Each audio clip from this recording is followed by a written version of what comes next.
Breaking news. President Trump just announced he's taking an alternative approach to pursuing his tariff agenda.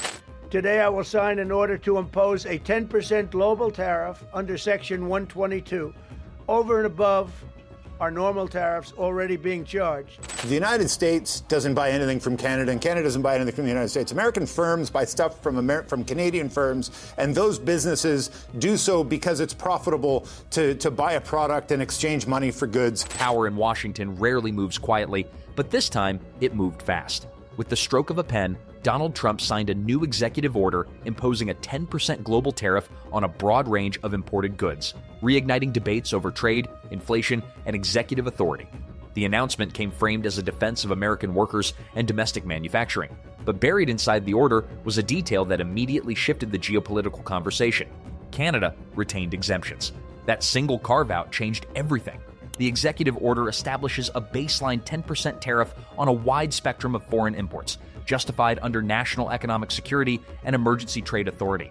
The White House described the move as necessary to counter what it calls unfair trade practices, supply chain vulnerability, and long-standing imbalances in global commerce.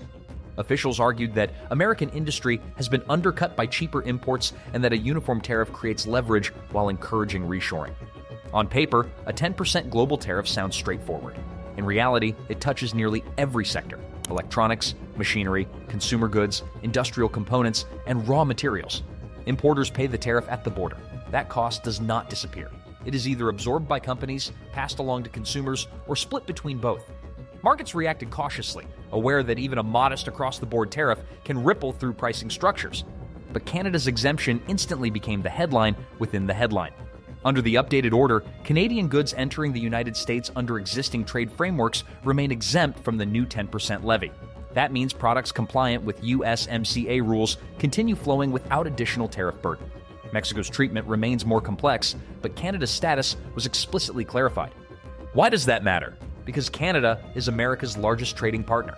The two economies are deeply integrated, particularly in energy, autos, agriculture, aerospace, and manufacturing inputs. Cross-border supply chains often see components cross multiple times before final assembly.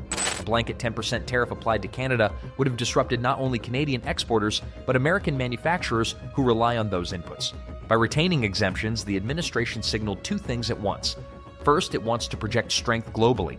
Second, it recognizes that destabilizing North American supply chains carries political and economic risk. The contrast is striking. Europe and Asia now face a new layer of cost entering the U.S. market. Canada does not. For Canadian officials, the exemption is being framed as proof that economic integration and diplomatic engagement matter. Ottawa has long argued that North American supply chains are mutually dependent and should not be treated the same as distant trade rivals. Retaining exemption reinforces that narrative. It also positions Canada as a relative safe harbor for companies seeking tariff-free access to the U.S. market. That possibility will not go unnoticed in corporate boardrooms. If a manufacturer in Europe or Asia faces a 10% tariff on direct exports to the United States but can produce in Canada and ship tariff-free under USMCA rules, the math shifts. Investment decisions are rarely made overnight, but policy signals like this shape long-term planning. Critics of the executive order argue that broad tariffs function as consumption taxes. A 10% increase at the border can translate into higher retail prices across a range of goods. Inflation remains a sensitive political issue. Supporters counter that strategic tariffs strengthen domestic industry and reduce dependence on vulnerable supply chains. The exemption complicates that debate. If the goal is purely to protect American manufacturing, exempting Canada suggests recognition that some trade relationships are not adversarial but structural. Energy is a prime example. The United States imports millions of barrels of Canadian crude oil daily. Refineries, especially in the Midwest and Gulf Coast, are calibrated for Canadian heavy crude.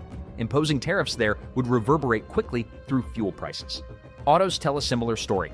Vehicles assembled in Michigan often contain Canadian steel, aluminum, electronics, and subcomponents.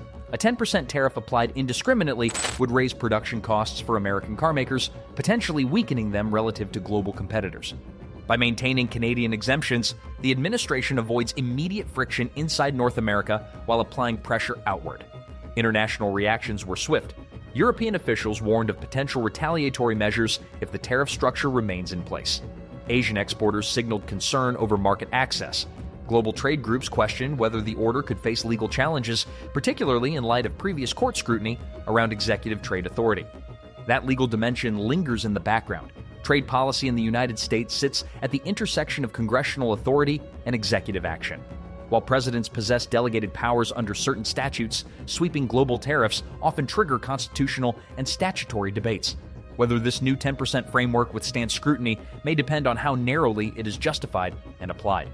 Politically, the move reinforces Trump's long-standing identity as a tariff-forward leader.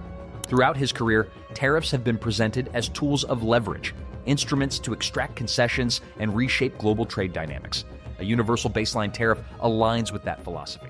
Yet exempting Canada introduces nuance into what might otherwise appear as blanket protectionism. For American consumers, the immediate question is price impact. A 10% tariff does not automatically equal a 10% price hike, but it adds cost pressure. Retailers may absorb some margins, but sustained tariffs typically feed into supply chain adjustments. For Canadian businesses, the exemption represents short-term relief and potential long-term opportunity. If U.S. importers seek stable partners outside the tariff net, Canadian suppliers become more attractive. For global markets, the message is clear. Washington is prepared to use trade tools aggressively but selectively. The strategic balance now hinges on response.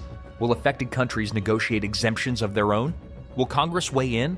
Will legal challenges emerge? And will the tariff generate the domestic manufacturing boost its architects promise?